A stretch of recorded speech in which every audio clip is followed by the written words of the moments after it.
आज से करीब 2500 वर्ष पहले चीन के महान सेनापति सुन त्सू ने एक बहुत मशहूर किताब लिखी थी। उस किताब का नाम है आर्ट ऑफ वॉर, यानी युद्ध की कला।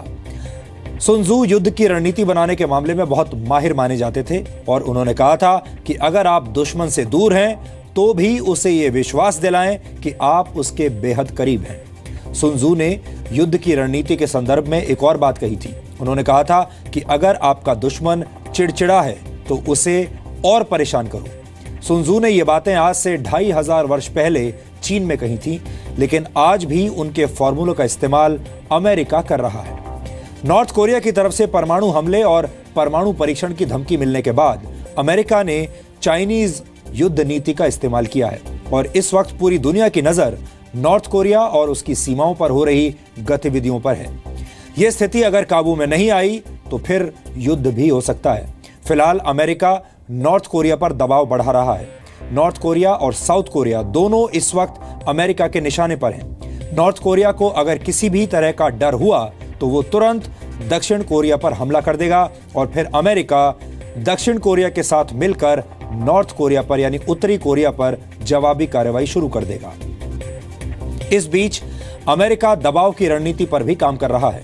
प्राचीन चाइनीज फॉर्मूलों का इस्तेमाल करते हुए अमेरिका ने सबसे पहले नॉर्थ कोरिया को यह विश्वास दिलाने की कोशिश की है कि उसका एक बहुत बड़ा युद्धपोत कार्ल विन्सन कोरिया की तरफ रवाना हो चुका है। जब अमेरिका के राष्ट्रपति डोनाल्ड ट्रंप ये बयान दे रहे थे, उस वक्त कार्ल विन्सन असल में कोरियन पेनिनसुला से 5633 किलोमीटर दूर ऑस्ट्रेलिया में था, जहां यह युद्धपोत और इसके साथ 3 अन्य वॉरशिप्स संयुक्त युद्ध अभ्यास में हिस्सा ले रहे थे, यानी उत्तरी कोरिया से बहुत दूर थे। यानी ट्रंप ने चीन के प्राचीन सेनापति सुन त्सू की बातों पर अमल करते हुए नॉर्थ कोरिया को यह यकीन दिलाने की कोशिश की कि अमेरिका की नौसेना उसके बेहद करीब है। नॉर्थ कोरिया के तानाशाह किम जोंग उन को बहुत चिड़चिड़ा माना जाता है और अमेरिका ने किम जोंग उन का फ्रस्ट्रेशन अब और बढ़ा दिया है। यहां भी ऐसा लगता है कि ट्रंप सुन त्सू द्वारा आर्ट ऑफ वॉर में कही गई बातों को अप्लाई कर रहे हैं। लेकिन सवाल यह है कि चीन के दोस्त माने जाने वाले नॉर्थ कोरिया को सबक सिखाने के लिए अमेरिका चीन की ही प्राचीन किताब का सहारा क्यों ले रहा है? दरअसल नॉर्थ कोरिया अमेरिका पर परमाणु हमले की धमकी दे चुका है, जिसके बाद अमेरिका और नॉर्थ कोरिया के बीच युद्ध की आशंका बढ़ गई है। युद्ध की आशंका को देखते हुए चीन ने अपनी सेनाओं को अलर्ट रहने के लिए कह दिया है और 1,50,000 सैनिकों को नॉर्थ कोरिया से लगे अपने बॉर्डर की तरफ रवाना भी कर दिया है। इतना ही नहीं, चीन के लड़ाकू विमानों को तैयार किया जा रहा है ताकि युद्ध की स्थिति में इन बॉम्बर्स यानी बम वर्षक लड़ाकू विमानों का इस्तेमाल किया जा सके। नॉर्थ कोरिया के साथ बॉर्डर शेयर करने वाले रशिया ने भी अपनी सेनाओं को सीमा की तरफ रवाना कर दिया है।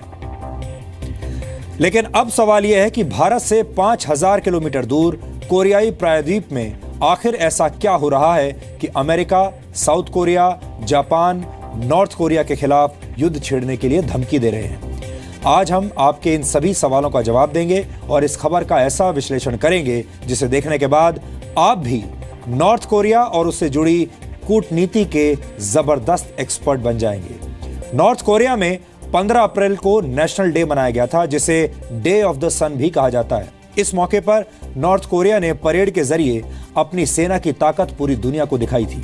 इस परेड में बड़ी बड़ी मिसाइल्स, हथियार, लड़ाकू विमानों और सेना की टुकड़ियों का प्रदर्शन किया गया था। यह परेड बहुत शानदार मानी जाती है। दुनिया भर के विशेषज्ञ इस बात की आशंका जता रहे थे कि North Korea day of the sun के मौके पर अपना छठा परमाणु परीक्षण कर सकता है, लेकिन नॉर्थ कोरिया ने ऐसा नहीं किया। इसकी जगह नॉर्थ कोरिया ने एक मध्यम दूरी की मिसाइल का टेस्ट किया जो फेल हो गया। उड़ान भरने के 4 से 5 सेकंड के अंदर ही इस मिसाइल में ब्लास्ट हो गया था। लेकिन इस टेस्ट के नाकाम होने के बाद नॉर्थ कोरिया की तरफ से एक बयान आया जिसमें कहा गया कि नॉर्थ कोरिया जरूरत पड़ने पर हर हफ्ते, हर महीने और हर साल मिसाइलों के परीक्षण करता रहेगा। उत्तरी कोरिया की तरफ से यह भी कहा गया है कि अगर उसे लगा कि अमेरिका उस पर हमला कर सकता है तो वो उससे पहले ही साउथ कोरिया और अमेरिका पर हमला कर देगा। नॉर्थ कोरिया दावा करता है कि उसकी मिसाइलें अमेरिका के कई शहरों को निशाना बना सकती हैं और इन मिसाइलों पर परमाणु हथियार भी फिट किए जा सकते हैं। हालांकि कई रक्षा विशेषज्ञ मानते हैं कि फिलहाल नॉर्थ कोरिया के पास अमेरिका पर हमला करने के लायक तकनीक नहीं है, लेकिन नॉर्थ कोरिया साउथ कोरिया और जापान पर परमाणु हमला जरूर कर सकता है। यह देश उसकी रेंज में है। पिछले हफ्ते नॉर्थ कोरिया का मिसाइल टेस्ट फेल होने के बावजूद खतरा अभी टला नहीं है, क्योंकि 25 अप्रैल को नॉर्थ कोरिया की सेना अपना 85वां स्थापना दिवस मनाएगी। कई विशेषज्ञ ऐसा मान रहे हैं कि इस मौके पर नॉर्थ कोरिया परमाणु परीक्षण या फिर लंबी दूरी की किसी मिसाइल का परीक्षण कर सकता है, और अगर ऐसा होता है तो अमेरिका शायद चुप नहीं बैठेगा। दुनिया एक बड़े युद्ध की तरफ एक कदम और आगे बढ़ जाएगी, खतरनाक स्थिति बन जाएगी। नॉर्थ कोरिया 5 बार परमाणु परीक्षण कर चुका है, जिसके बाद अमेरिका और यूनाइटेड नेशन समेत दुनिया भर के कई देश उस पर सैंक्शंस यानी प्रतिबंध लगा चुके हैं। लेकिन फिर भी नॉर्थ कोरिया दोबारा परमाणु परीक्षण करना चाहता है।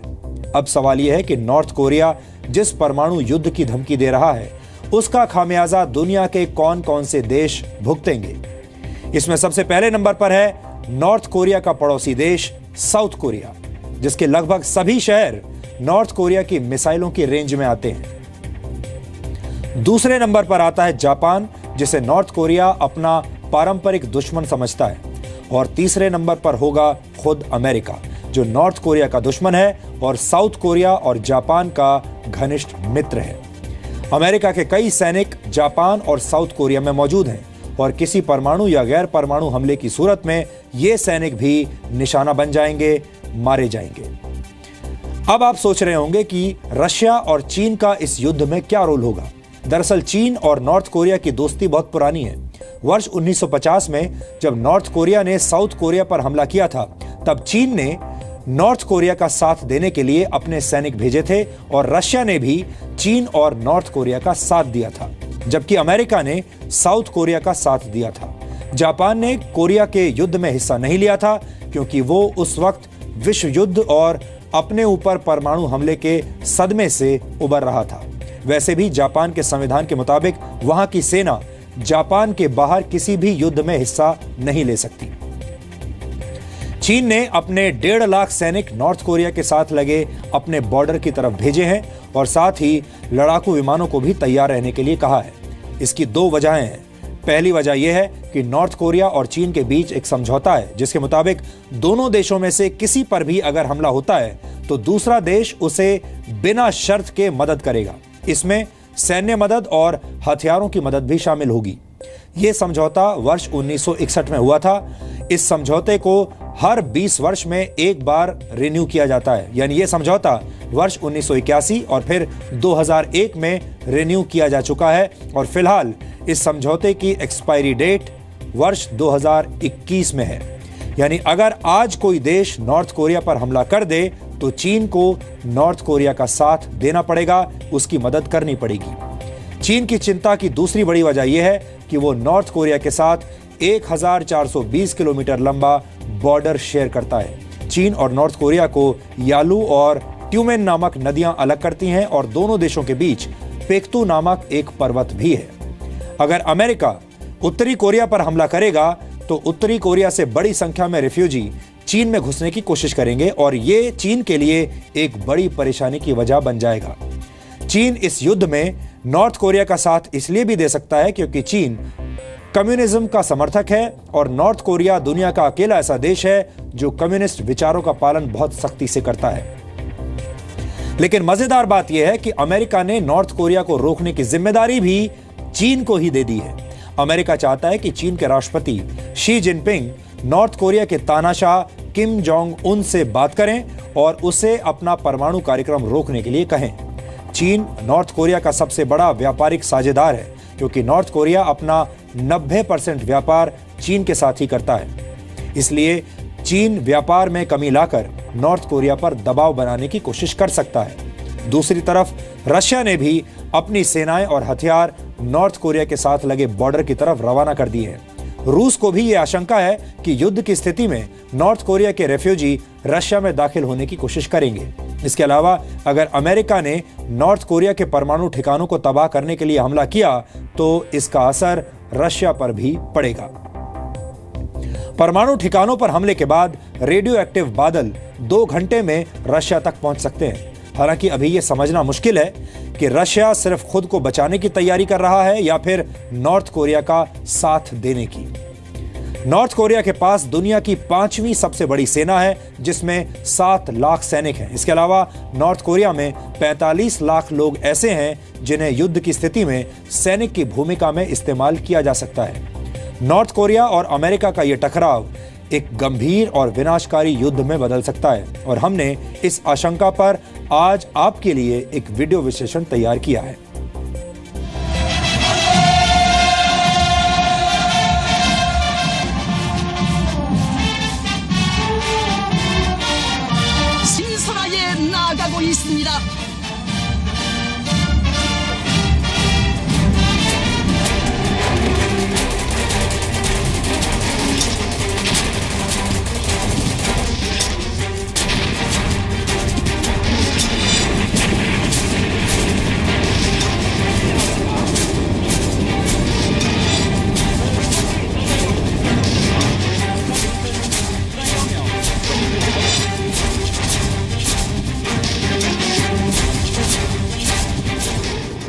क्या America, south Korea, north Korea, Japan, रूस और चीन आपस में मिनी वर्ल्ड वॉर लड़ने की तैयारी कर रहे हैं?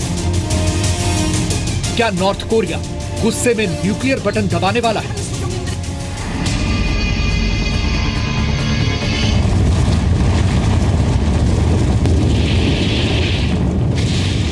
क्या ट्रंप किम जोंग उन को सबक सिखाने के लिए सारी हदें लांघ जाएंगे? क्या चीन दोस्ती निभाने के लिए अमेरिका से युद्ध लड़ेगा? या नॉर्थ कोरिया का सबसे करीबी दोस्त चीन ही अपने दोस्त की पीठ में छुरा भोंकेगा? क्या रूस इस लड़ाई को अमेरिका के खिलाफ युद्ध में बदलना चाहता है?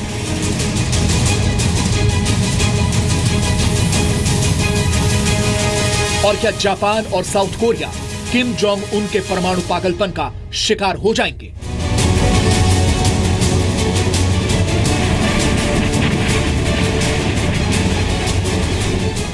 दुनिया में अक्सर परमाणु युद्ध की आशंकाएं उठती रहती हैं, लेकिन पिछले कुछ दिनों से दुनिया में जो कुछ हो रहा है उसने इस भयानक सपने को सच की दहलीज पर लाकर खड़ा कर दिया है।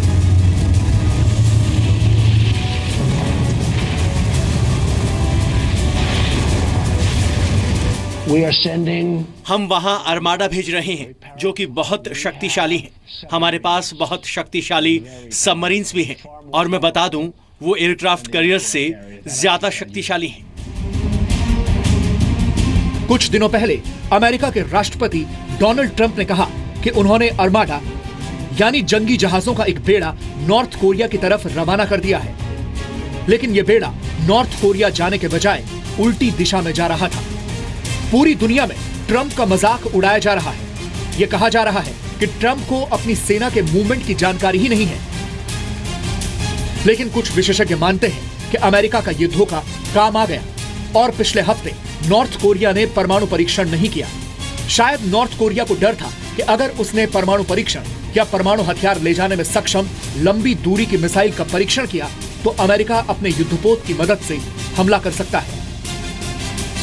इसलिए नॉर्थ कोरिया ने एक मध्यम दूरी की मिसाइल का परीक्षण किया जो नाकाम रहा।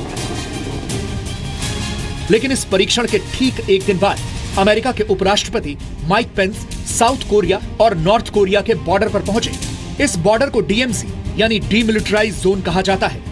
इस जगह को दुनिया में सबसे ज्यादा मिलिटराइज्ड जगह माना जाता है। डीएमसी से बाहर आने के बाद अमेरिका के उपराष्ट्रपति ने जो कहा वो आपको ध्यान से सुनना चाहिए। All options are on the table as we continue to stand. सभी विकल्प सामने हैं। हम साउथ कोरिया के साथ परमाणु और प्रसार के मुद्दे पर कंधे से कंधा मिलाकर खड़े हैं। Of this peninsula. Mike Pence के इस बयान के बाद नॉर्थ कोरिया ने भी धमकी दे डाली कि अगर अमेरिका ने कुछ भी ऐसा वैसा किया तो वो परमाणु हमला करके साउथ कोरिया और अमेरिका को तबाह कर देगा। डे ऑफ द सन के मौके पर किम जोंग उन ने दुनिया को यह बताने की कोशिश की कि उनकी सेना और उनका देश किसी भी युद्ध के लिए तैयार है। 일단 전쟁이 일어나면 파죽지세로 달려나가. और हो सकता है कि अपनी सेना की स्थापना की 85वीं सालगिरह पर वो दुनिया को परमाणु परीक्षण का जोरदार धमाका सुनाकर ही दम ले। 기계와 동대들의 영영한 흐름은 천만 국민의 심장. सैटेलाइट से हासिल तस्वीरों में नॉर्थ कोरिया की पुंगेरी न्यूक्लियर साइट पर काफी हलचल देखी जा रही है। हाल ही में हासिल की गई तस्वीरों में इस साइट पर कुछ वर्कर्स को वॉलीबॉल खेलते हुए देखा गया है। माना जा रहा है कि या तो ये साइट परमाणु परीक्षण के लिए स्टैंड बाय मोड पर है या फिर अमेरिका को कंफ्यूज करने के लिए लोगों को वॉलीबॉल खेलते हुए दिखाया गया है। We're reviewing all the status of North Korea, both in terms of state sponsorship of terrorism. हम नॉर्थ कोरिया के सभी कदमों पर नजर बनाए हुए हैं, चाहे वो आतंकवाद को बढ़ावा हो या कोई और। हम उन सभी पहलुओं पर भी ध्यान दे रहे हैं जिससे वहां की सरकार हमसे बात करे। So yes, we are evaluating all of those options. पिछले हफ्ते नॉर्थ कोरिया की मिसाइल परीक्षण में फेल हो गई थी और कई लोग मानते हैं कि इसमें अमेरिका के साइबर एक्सपर्ट्स का ही हाथ था। ये माना जाता है कि अमेरिका कई मौकों पर इस तरह के मिसाइल परीक्षणों को असफल करने में साइबर तरीकों का इस्तेमाल करता रहा है।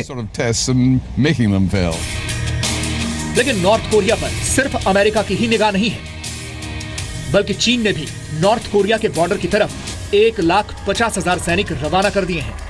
साथ ही रूस ने भी व्लादिवोस्टॉक से अपनी सेना और साजो सामान को नॉर्थ कोरिया के बॉर्डर की तरफ भेजा है।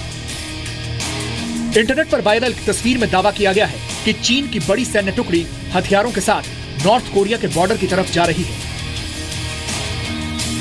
ऐसी ही एक तस्वीर रूस से भी आई है, जिसमें ट्रेनों के जरिए रशियन टैंक्स को नॉर्थ कोरिया के बॉर्डर की तरफ ले जाया जा रहा है। चीन में लड़ाकू विमानों की मरम्मत भी की जा रही है और उन्हें हाई अलर्ट मोड पर रखा गया है। ऐसा माना जा रहा है कि परमाणु परीक्षण या परमाणु हथियार ले जाने में सक्षम मिसाइल का परीक्षण करने पर अमेरिका नॉर्थ कोरिया के खिलाफ सैन्य कार्रवाई भी कर सकता है। लेकिन अब सवाल यह है कि क्या बदले में नॉर्थ कोरिया भी अमेरिका को चोट पहुंचा सकता है? नॉर्थ कोरिया के पास अभी 1000 किलोमीटर तक वार करने वाली हवासोंग 5 और हवासोंग 6 मिसाइल है। इसके अलावा फुकुकसोंग नामक मिसाइल भी 1000 किलोमीटर तक वार कर सकती है। इसके अलावा नॉर्थ कोरिया के पास परमाणु हथियार ले जाने में सक्षम नोडोंग मिसाइल भी है, जो 1300 किलोमीटर तक वार कर सकती है। नॉर्थ कोरिया 3500 किलोमीटर की रेंज वाली मुसुडान मिसाइल को भी सफलतापूर्वक टेस्ट कर चुका है। इस मिसाइल को परमाणु हथियार ले जाने लायक भी बनाया जा सकता है। यानी फिलहाल नॉर्थ कोरिया के पास जो मिसाइलें हैं वो अमेरिका को तो निशाना नहीं बना सकती, लेकिन फिलहाल इन मिसाइलों की रेंज साउथ कोरिया, जापान, चीन और रूस तक है। नॉर्थ कोरिया 10,000 किलोमीटर और उससे ऊपर वार करने में सक्षम KN-14 और KN-8 मिसाइलों पर भी काम कर रहा है। 1950 से लेकर 1953 तक चले कोरिया युद्ध में न अमेरिका और साउथ कोरिया जीते और न ही नॉर्थ कोरिया, चीन और रूस। इसलिए ऐसा माना जाता है कि यह युद्ध आज भी जारी है।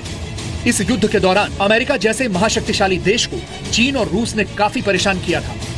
युद्ध 1953 में खत्म हो गया। साउथ कोरिया और नॉर्थ कोरिया के बीच डीमिलिटराइज जोन की दीवार खिंच गई, लेकिन दोनों पक्ष आज भी एक दूसरे के साथ शीत युद्ध लड़ रहे हैं और अब ट्रंप और किम जोंग उन की जिद इस शीत युद्ध को असल युद्ध में बदल सकती है। ब्यूरो रिपोर्ट, जी मीडिया। ये एक गंभीर विषय है और इस पूरे मुद्दे पर हमारी नजर आगे भी बनी रहेगी, क्योंकि भारत से नॉर्थ कोरिया की दूरी भले ही 5,000 किलोमीटर हो, लेकिन सच ये है कि इस पूरे घटनाक्रम का असर पूरे दक्षिण एशिया पर पड़ेगा। इसलिए इस खबर को नजरअंदाज नहीं किया जा सकता।